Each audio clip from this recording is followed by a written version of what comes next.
All right, who's excited for some Chapter 3 Geometry Self-Test? Because that's what we're going to do right now. So I'm going to go through 1 through 3 on this first video here. So do problems number 1, 2, and 3 in the first video, and then I'll make some subsequent videos that go through the remainder of the problems that I would like you to do today. So first question on the self-test for Chapter 3 for geometry is, two angles are complementary. One has a measure of 81 degrees. What is the measure of the other?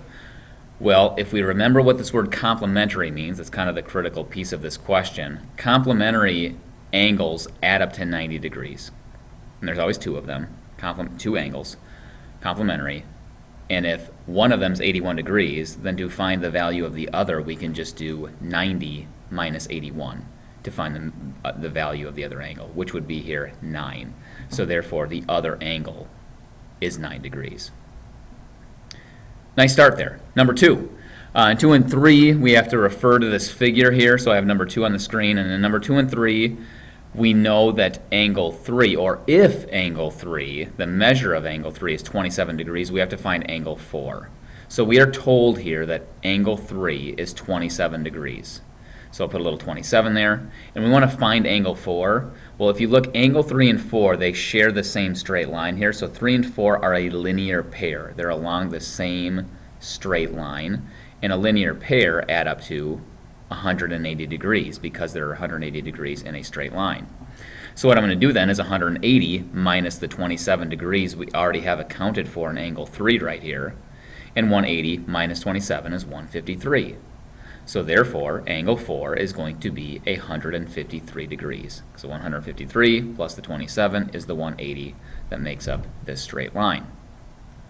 So far, so good. Number 3, if the measure of angle 3 is 123 degrees less than angle 9, or the measure of angle 9, we want to find angle 6. So we have to apply a little bit of algebra here. There's a couple things we don't know, and we're going to assign the value x. So I'm going to assign the value of x to be angle 3. I don't know what angle 3 is, but I'm going to say that angle 3 is x.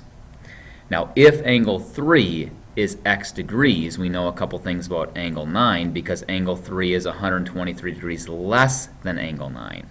So if I knew what angle 3 was, I could find angle 9 by adding 123 degrees to it. So I'm kind of jumping ahead here.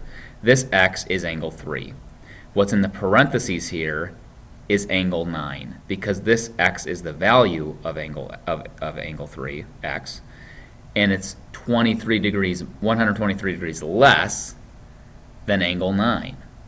So if I knew angle 3, I could add 123 degrees to it, and that would be angle 9. So what this equation is saying here is angle 3 plus angle 9 equals 180.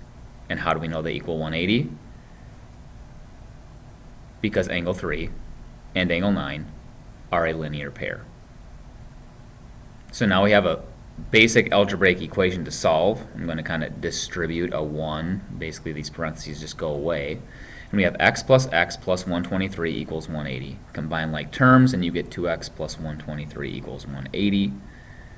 From here, we're going to subtract 123 on both sides and get 2x equals 57.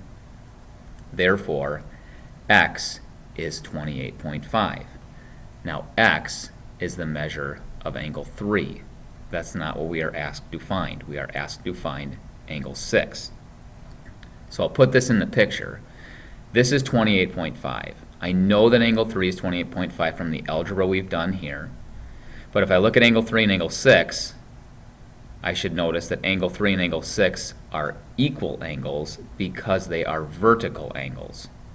So if I know angle 3 is 28.5, angle 6 must also be 28.5 because they are vertical angles. So I can conclude that angle 6 is 28.5 degrees.